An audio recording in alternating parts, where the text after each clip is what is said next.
Viewer discretion is advised.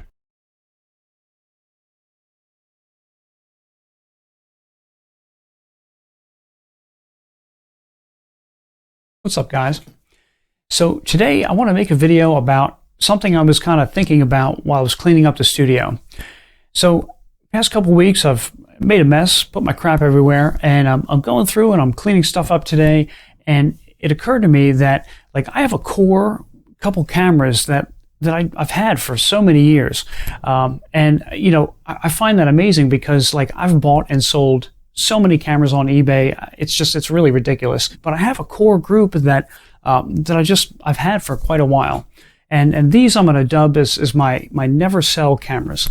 And I just started thinking about, you know, what is it about these cameras that keep me from selling them?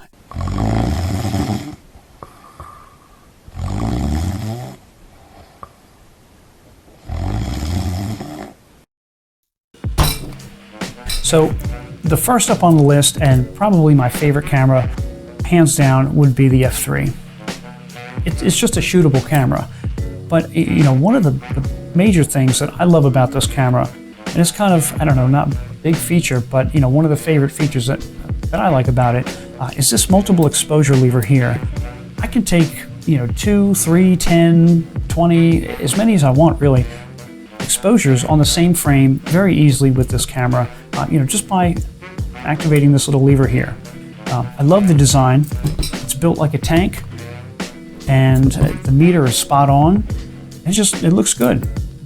So this, hands down, going to be my favorite camera, and the one that I'm going to grab most of the time. Now, if I want automatic, okay, if I want autofocus and I want to shoot film, but I want to feel like I'm shooting a DSLR, I'm going to go for the F100.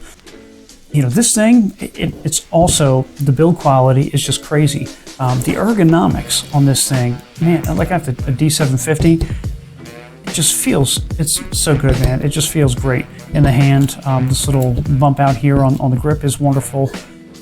Autofocus is accurate, metering is accurate, and yeah, I just, if I want automatic, I'm going to go for this. Now, the Olympus Infinity Twin, this guy is my everyday camera. It's in my work bag, in my pocket, and the reason that I love the Infinity Twin is because it has 2 focal lengths in a point and shoot. I'm not much for zooms. You know, in a point and shoot, that's kind of fiddly, and like you miss a lot of stuff, I think, if you're messing around with that. But you know, you can easily, at the hit of one button, you know, go from 35 to 70. And I just love that about that. You know, my favorite focal lengths are probably 35 and 85. So this kind of gives me that package in something that's very pocketable.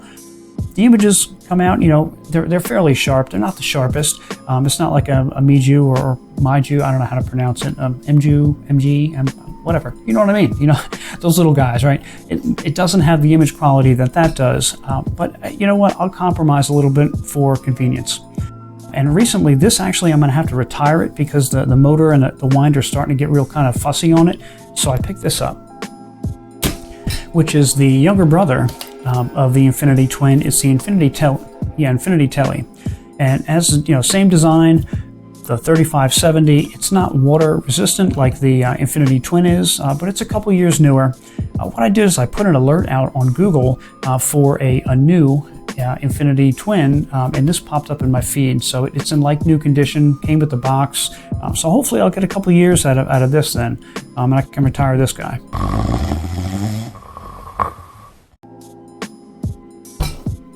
Now, if I want to go big, I go Yashica D.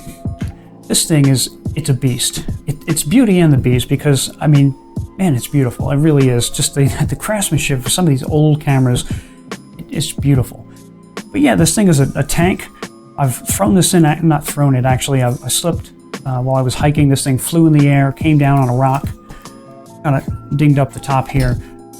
But I shot it literally seconds after, you know, no harm, no foul. It was good to go. So the thing is a beast, takes beautiful pictures. The viewfinder in this thing is a 2.8, so it's very bright, easy to see. And yeah, I love this one. So when I want medium format, and I want that, you know, that medium format look, I'm going to go for the Yashica D. But when I want simple, I go cardboard box. Okay, the Sure Shot it's easy. It's easy. It's simple. One shutter speed, one aperture. That's it. That's all you get. You know, the pictures aren't that sharp. But honestly, that's one of the reasons I like about it. It has a charm, like an old box camera charm. This and some brownies, they're just fun to shoot. Now, I recently purchased a set of adapters from 35mm over to 120 because I want the convenience, honestly. 120 is beautiful, but man, is it a pain to load and it's a pain to develop in comparison to 35mm. So I picked up these set of adapters. They're like 3 printed things off Amazon that I'm going to use in both this and the Yashica D, just to kind of check out. I know I'm going to lose a lot of the frame, but yeah, I think still it's going to be fun to check that out. Hang in there, baby. I'm curious to know, what do you guys consider your never sell list? Do you have like a core group of cameras that you'll always go to, and I don't know, maybe like your grandkids are going to find in your attic when you kick the bucket, you'll have that pile that you held on to forever. What are those cameras? Pretty much wraps it up for me, guys. Next week, we're back to our normally scheduled, mildly entertaining hypercuts and all that, stuff. But yeah, today I just wanted to chill, sit back, and talk cameras. So I figured to kind of just do that today. But yeah, hey, I hope everybody's well. And until next video, we'll see you.